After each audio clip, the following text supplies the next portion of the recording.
En el corazón de Madrid. Bajo el sol implacable de un mediodía de verano. Javier soltó la bomba que llevaba meses conteniendo: te amo. Marcos. No como amigo, sino como algo más. Marcos. Su mejor amigo desde la universidad. Se quedó petrificado. Y en un impulso que nadie esperaba. Lo besó con una pasión que sacudió el mundo de ambos, pero al separarse. Marcos murmuró horrorizado: pensé que eras diferente. No un hombre como yo. Ese beso, destinado a unirlos, abrió una grieta irreparable en sus vidas, desatando una tormenta de secretos, mentiras y decisiones que los arrastrarían al abismo. Javier.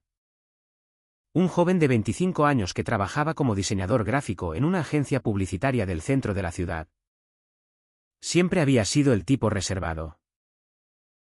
Creció en una familia conservadora de Sevilla, donde su padre, un militar retirado, repetía incansablemente que los hombres debían ser fuertes, sin fisuras emocionales. La sensibilidad es para las mujeres, le decía. Y Javier, temiendo el rechazo, había aprendido a ocultar su verdadera naturaleza. Pero con Marcos era diferente. Marcos, de 26 años, provenía de una familia acomodada de Barcelona. Hijo único de padres liberales en apariencia, pero profundamente arraigados en tradiciones católicas. Estudiaban juntos arquitectura en la Universidad Complutense. Y su amistad se forjó en noches de estudio interminables, compartiendo sueños de construir un futuro mejor. El beso ocurrió en el Parque del Retiro, un lugar que solían frecuentar para escapar del bullicio madrileño. Javier había planeado cada palabra, fingiendo ser más sensible de lo que era porque sabía que Marcos valoraba eso en las personas. Marcos siempre hablaba de cómo odiaba la masculinidad tóxica, de cómo admiraba a quienes mostraban vulnerabilidad. Javier, enamorado en secreto desde hacía 2 años, decidió explotar eso. He estado fingiendo ser el amigo perfecto, pensó mientras se acercaba. Pero ahora es el momento de la verdad. El beso fue eléctrico. Pero la reacción de Marcos lo destrozó, retrocedió como si hubiera sido quemado. Sus ojos llenos de confusión y algo que parecía traición. Esa noche, Javier no pudo dormir. Caminaba por las calles empedradas de Lavapiés, el barrio multicultural donde vivía en un pequeño apartamento. Su mente era un torbellino: ¿por qué Marcos lo besó si ahora lo rechazaba? Recordó las señales mixtas, las miradas prolongadas, las caricias casuales en el hombro, las confesiones profundas sobre soledad. Pero también recordó las veces que Marcos hablaba de mujeres, de planes de matrimonio tradicional para complacer a su familia. Soy un idiota, se reprochaba Javier, golpeando la pared con el puño. Al día siguiente, Marcos lo llamó. Su voz temblorosa: tenemos que hablar. En persona. Se encontraron en una cafetería discreta cerca de la Gran Vía. Marcos llegó con ojeras, visiblemente agitado. Javier. Lo de ayer fue un error. No soy como tú. Javier sintió un nudo en la garganta. ¿Como yo? ¿Qué significa eso? Marcos bajó la vista: gay. No lo soy. Besarte fue confusión. Pensé que eras sensible, vulnerable, como las chicas que me atraen. Pero eres un hombre. Y eso lo cambia todo. Javier se sintió traicionado. Había fingido sensibilidad para acercarse. Pero ahora esa fachada se volvía en su contra. Siempre supe que te gustaban las personas emocionales, replicó Javier. Por eso actué así. Pero no fingí mi amor. La conversación escaló rápidamente. Marcos admitió que había sentido algo por Javier. Pero lo atribuía a una amistad profunda. No a atracción romántica. Mi familia me mataría si supieran. Mi padre espera que me case. Tenga hijos. No puedo defraudarlos. Javier. Herido. Contraatacó, estás mintiendo a ti mismo. Ese beso no fue un error. Salieron de la cafetería en silencio. Pero la semilla del conflicto ya estaba plantada. Javier decidió confrontar sus propios demonios, llamó a su hermana mayor. Elena. La única en la familia que sabía de su orientación. Hermano. Ten cuidado. Le advirtió ella. En España hemos avanzado. Pero en familias como la nuestra, el rechazo es real. Días después, la tensión se intensificó cuando Marcos comenzó a evitarlo en el trabajo. Ambos habían conseguido empleo en la misma firma de arquitectura tras graduarse. Javier notaba las miradas de colegas. Rumores sutiles. Un compañero. Luis. Le preguntó directamente, ¿qué pasa entre tú y Marcos? Parece que hay drama. Javier lo negó. Pero internamente se desmoronaba. Decidió presionar a Marcos para una resolución. En una reunión privada. Le dijo, no puedes ignorarme. Asume lo que sientes o déjame ir. Marcos. Acorralado. Explotó, tú me manipulaste. Fingiste ser alguien que no eres para atraparme. Javier se defendió, fingí por miedo. Igual que tú finges ser heterosexual por tu familia. Esa noche, Marcos confesó a su novia, Ana, con quien salía intermitentemente para mantener apariencias. Ana, una abogada progresista. Lo confrontó, me usas como tapadera. Marcos. Abrumado. Rompió con ella. Pero el daño estaba hecho. Ana. Dolida. Contactó a Javier en secreto, él te quiere. Pero no lo admite. Ayúdame a hacerlo entrar en razón. Javier.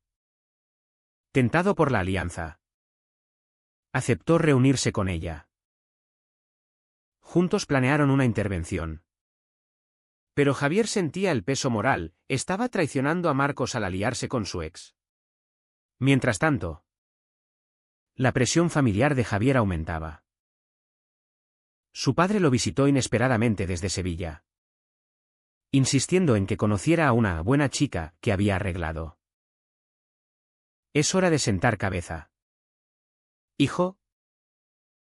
Javier. Al borde del colapso. Casi confiesa todo. Pero se contuvo. Papá.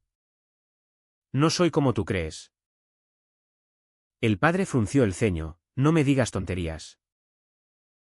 Esa visita lo dejó exhausto, cuestionando si valía la pena luchar por Marcos. El clímax de esta primera parte llegó en una fiesta de la firma. Marcos. ¿Ebrio? Confrontó a Javier en un rincón, me has arruinado la vida. Javier. Herido. Replicó, tú te la arruinas solo. En un momento de ira, Marcos lo empujó, atrayendo miradas. Javier huyó. Lágrimas en los ojos, sabiendo que el precio de su honestidad era alto. Los días siguientes fueron un infierno para ambos. Javier se sumió en una depresión profunda, cuestionando cada decisión. ¿Vale la pena este dolor?, se preguntaba mientras caminaba por el paseo del Prado, ignorando las obras maestras del museo que tanto amaba. Decidió buscar ayuda profesional, agendó una cita con un terapeuta especializado en identidad sexual. «Has reprimido mucho», le dijo el doctor. «Fingir sensibilidad para encajar es común. Pero te está destruyendo». Javier asintió.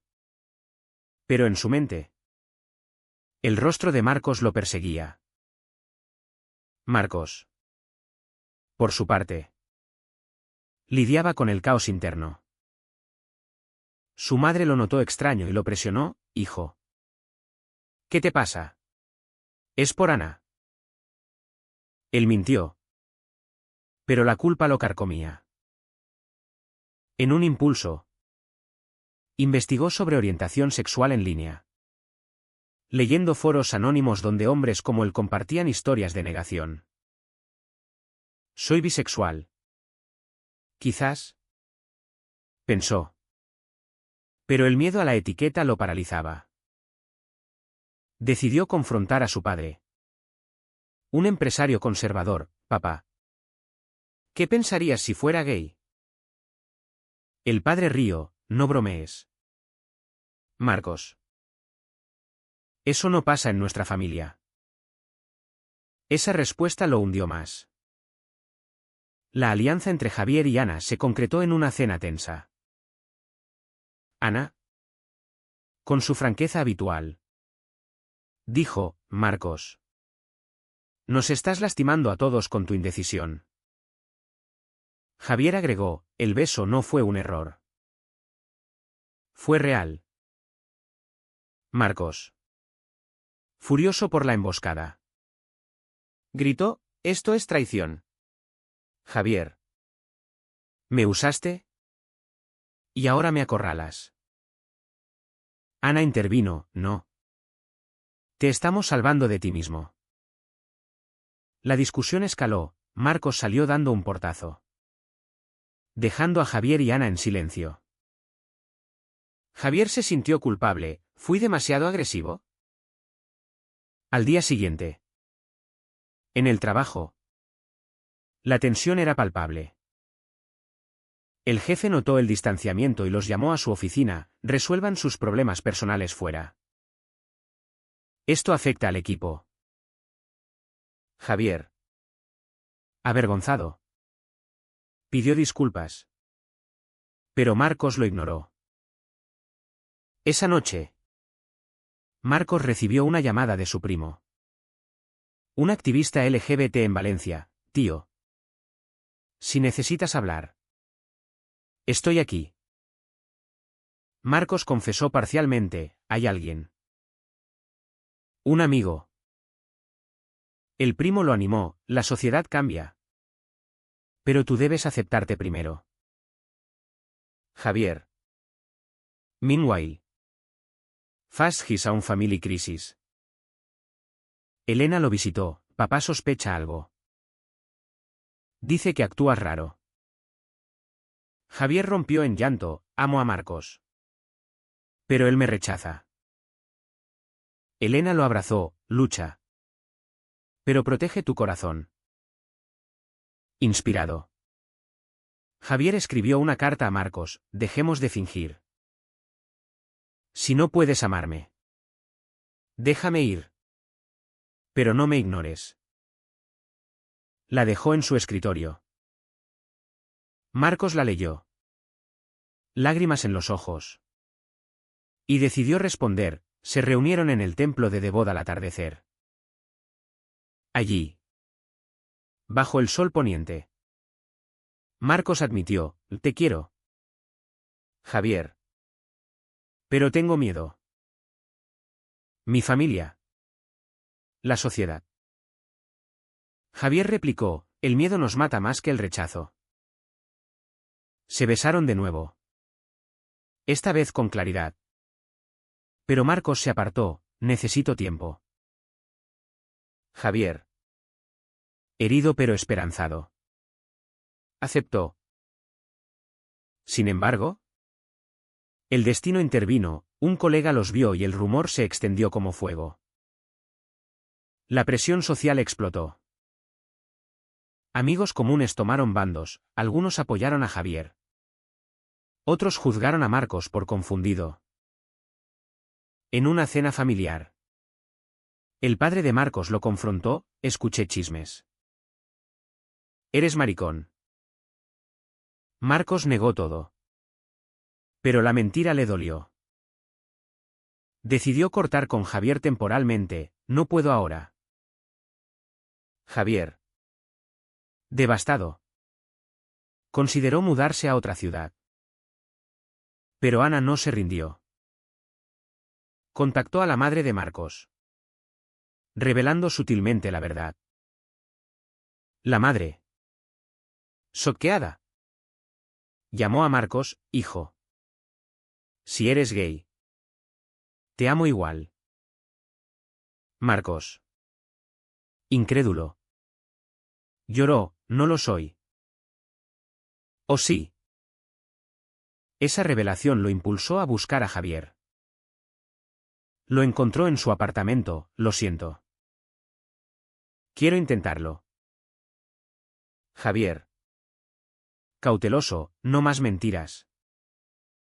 Acordaron empezar despacio. Pero el precio era alto, Marcos perdió amigos conservadores. Javier enfrentó el rechazo de su padre.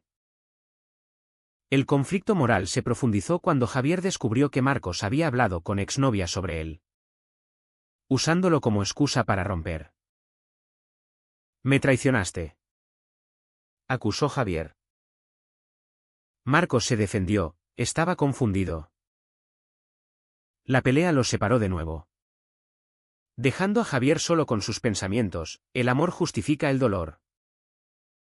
En esta fase, ambos pagaron caro, Marcos perdió su promoción laboral por distracciones. Javier sufrió ansiedad crónica. Pero un evento los unió, una manifestación LGBT en la Puerta del Sol. Javier asistió solo. Pero vio a Marcos allí, con una bandera arcoíris. Estoy aquí por ti, dijo Marcos. Se reconciliaron temporalmente. Pero la sombra de la sociedad persistía. La reconciliación fue frágil. Javier y Marcos comenzaron a verse en secreto. En rincones ocultos de Madrid como el Mercado de San Miguel o paseos nocturnos por Chueca. El barrio gay. Pero el secreto pesaba. Javier presionaba, debemos ser abiertos. Marcos resistía, mi carrera. Mi familia. Un día. En una discusión acalorada. Marcos reveló, fingí interés en mujeres para encajar. Igual que tú fingiste sensibilidad. Javier se sintió expuesto, entonces ambos mentimos. La tensión familiar escaló para Marcos. Su padre lo invitó a una cena familiar en Barcelona, donde anunció, te presentaré a la hija de un socio. Marcos. Harto. Confesó, papá. Soy gay. Amo a Javier. El padre enlojeció, fuera de mi casa. No eres mi hijo. Marcos huyó. Destrozado. Y llamó a Javier, lo perdí todo por ti. Javier lo consoló. Pero internamente dudaba, soy responsable. Javier enfrentó su propio abismo. Su padre lo llamó, Elena me contó. ¿Es verdad? Javier admitió, sí. Soy gay. El padre colgó. Y días después, envió una carta, no vuelvas a Sevilla. Me avergüenzas. Javier. Roto. Consideró el suicidio. Pero Elena lo salvó, lucha. Hermano. La familia verdadera te apoya. Inspirado. Javier organizó una reunión con amigos para outing público. Pero la traición vino de inesperado. Ana, celosa del vínculo, filtró fotos del beso a la prensa local, alegando de exponer hipocresía. El escándalo explotó, titulares como arquitectos en drama gay inundaron redes. Marcos, furioso, culpó a Javier: tú y Ana planeasteis esto.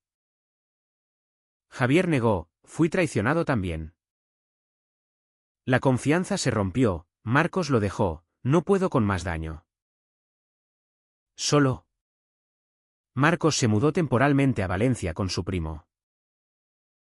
Allí, en terapia grupal, confrontó sus demonios: negué mi identidad por miedo social. Aprendió sobre discriminación en España, pese a leyes progresistas. Regresó a Madrid cambiado, buscando a Javier: perdóname. Quiero ser auténtico. Javier, meanwhile, lidiaba con acoso laboral. Colegas lo marginaban: no queremos dramas. Renunció, empezando freelance. Pero la soledad lo consumía. En una noche de insomnio, escribió un blog anónimo sobre su historia, ganando apoyo online. Eso lo empoderó. El reencuentro fue dramático. En el retiro, donde todo empezó, Marcos dijo: pagamos caro, pero valió por la verdad. Javier, cauteloso: el daño es irreversible. Acordaron amistad primero, pero la chispa persistía. Sin embargo, un giro: el padre de Javier apareció. Arrepentido: vi tu blog. Lo siento. La reconciliación familiar dio esperanza. Pero la sociedad golpeó duro. En una conferencia de arquitectura, Marcos fue abucheado por conservadores: maricón. Vete. Defendió su identidad, ganando aliados, pero perdiendo contratos. Javier lo apoyó: juntos somos fuertes. El clímax moral llegó cuando Marcos descubrió que Javier había contactado a su padre para mediar. Manipulación, gritó. Javier replicó: por amor. La pelea los separó de nuevo. Cuestionando: el fin justifica los medios. Ambos reflexionaron: Marcos sobre el costo de la negación, Javier sobre el precio de la persistencia. Una llamada anónima amenazó: salgan del armario o los exponemos más. Unidos por el miedo, decidieron enfrentar juntos. La amenaza anónima provenía de un ex colega resentido. Javier y Marcos lo confrontaron en una comisaría, reportando acoso. El proceso legal los unió, fortaleciendo su vínculo. Esto nos define, dijo Marcos. Pero el juicio reveló verdades dolorosas: testigos expusieron mentiras pasadas, dañando reputaciones. Postjuicio. Marcos propuso: vivamos abiertamente. Javier aceptó, mudándose juntos a un apartamento en Malasaña. Pero la paz fue efímera. La madre de Marcos falleció repentinamente. Y en el funeral, el padre lo ignoró: por tu elección. Marcos, devastado, culpó indirectamente a Javier: si no te hubiera conocido. Javier, herido, buscó espacio. Viajó a Sevilla. Reconectando con Elena: el amor duele demasiado. Elena aconsejó: elige la felicidad, no el sufrimiento. Regresó cambiado. Confrontando a Marcos, no más culpas. O avanzamos o terminamos. Marcos. En terapia. Admitió sus fallos, fui cobarde. Propuso matrimonio. Simbolizando compromiso. Javier. Sorprendido. Aceptó. Pero con condiciones, honestidad total. La boda. Pequeña enchueca. Fue un acto de rebeldía contra la sociedad. Sin embargo, posboda. Surgieron matices. Amigos cuestionaron, ¿fue apresurado? Familiares boicotearon. Javier perdió un gran contrato por imagen controvertida. Marcos enfrentó discriminación en el trabajo. El estrés llevó a peleas, pagamos por tu indecisión. Acusaba Javier. Marcos replicaba, y por tu manipulación. En un punto bajo. Javier consideró divorcio, el precio es demasiado. Pero un accidente menor, Marcos resbaló en la lluvia, los despertó. En el hospital. Javier lloró, no te pierdo. Marcos susurró, juntos pagamos. Pero ganamos libertad. Tiempo después. Fundaron una ONG para jóvenes LGBT. Canalizando dolor en acción. Éxito vino. Pero con sacrificios, privacidad perdida. Amenazas constantes. Reflexionando. Javier escribió un libro sobre su historia. Inspirando a otros. El final llegó en una noche tranquila. Mirando las estrellas desde su balcón. Marcos preguntó, ¿valió la pena? Javier sonrió, sí. Por la autenticidad. ¿Fue correcto fingir para conquistar un amor? ¿O la honestidad absoluta siempre debe prevalecer? ¿Sin importar el costo?